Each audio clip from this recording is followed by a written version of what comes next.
Hello, dear divine beings.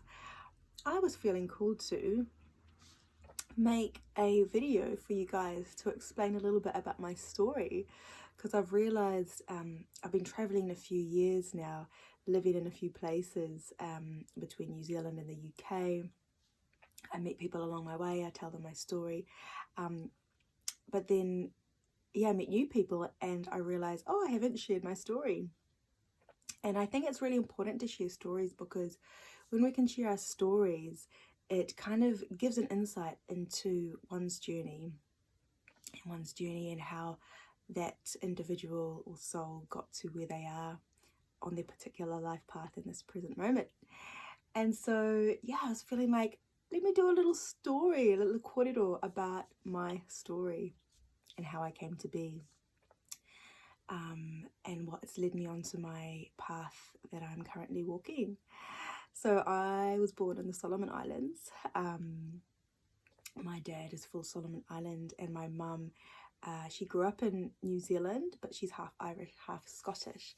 So I was, I think, super lucky to have been born on this beautiful land out in the South Pacific, coconut trees everywhere, fruit, vegetables in abundance. So that's where I was born. And then it was a beautiful place to grow up. I remember just so much love, surrounded by so many extended family. The thing was, though, that my mother had bipolar. So I do remember a lot of episodes that she had in the islands. And because of her illness, we moved back to New Zealand. So that split the family dynamic, and there was me and 5 siblings, and half of us went with mum to New Zealand and half stayed with dad.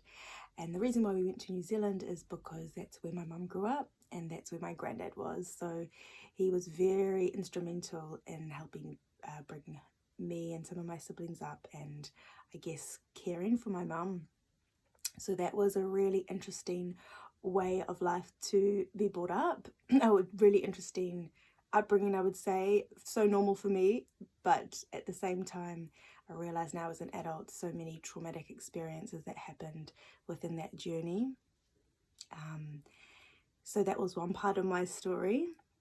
And then I remember around 20, fast forward, I experienced an earthquake in Christchurch in Ōtautahi, where I grew up from the age of 5, which also was a very traumatic experience. When you come to face death like that, and I saw many buildings that came down, many people that were injured and surrounded by death like that. That's a very awakening sort of experience. And then the last experience in my story that I would like to share that took me into my whole awakening path, I would say, was when I went through my divorce. So I was actually married from the age of 20. We were young high school sweethearts. We got together when we were 16. Engaged when we were 18, I think, and married by 20. And just when I was 27, I just felt that it wasn't the right path for me, and it was a beautiful experience that I'm always going to be grateful for.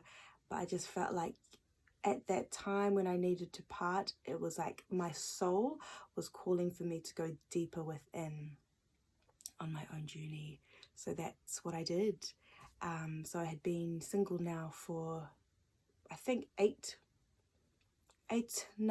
years, and then got into a relationship about a year or so ago. So having that amazing time of self to really go in was amazing, and what catapulted me into my awakening. My divorce catapulted me into my awakening to really dive deep into those past experiences, from the earthquake, from growing up with a mother with bipolar, and to dive deep into those experiences, to work through them, to release them, and make peace with them ultimately. And I do just want to say that with my story, I'm not attached to my story. There was a time in my journey I was attached to my story,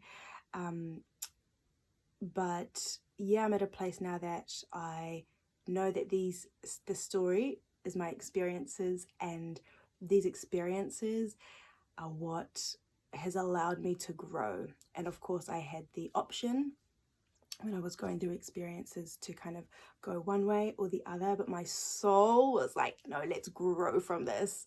And I think probably just growing up with a mother with bipolar, it really gave me an insight into, like, I don't want to be like that. Like, I don't want to be so in a space of like unhappiness, I guess I could say. Yeah, so it's been a journey for sure. So many things learned, so many things released, so much growth, and to this day still so much growth happening.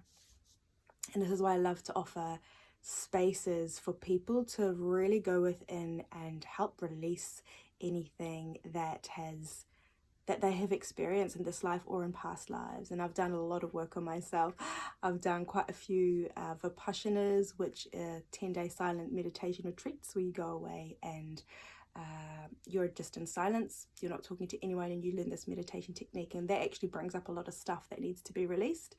I've done a lot of journaling over the years. I've done NLP, neuro linguistic programming, CBT, cognitive behavioral therapy, within myself, and yeah, just putting myself into environments where I can learn and grow and expand myself, from traveling around the world, living in different places, from Auckland to London, now Birmingham, and just being so open to experiencing all the amazing experiences that this world truly does have to offer.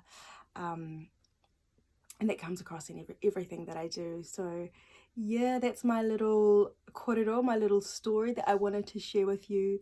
I don't have any sort of heavy, intense emotions about I call emotions energy, about these experiences anymore, because I've allowed myself to release them and I've made peace with them. And this is what I want to help people do, and just the work that I do, from online spaces that I hold to physical spaces that I hold, where I offer dance and meditation together, allowing people to sit with their energies, their emotions, express it, and come back to a space of meditation and peace within, to my art that I create.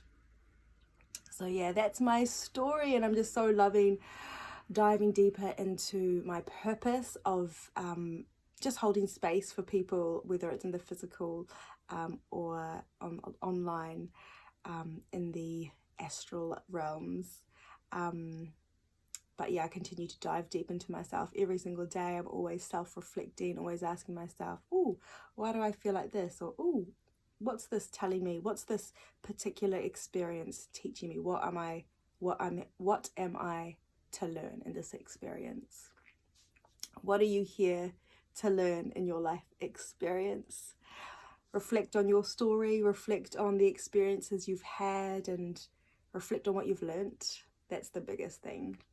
So yeah, that's my very short little story about how I came to be. Obviously, there's many other experiences that have created who I am, but those, I think, are the biggest ones that have really shaped me into this soul that you see and that you are experiencing right now. So thank you all that I have interacted with in the physical space and online, and I look forward to connecting with you all more in the future.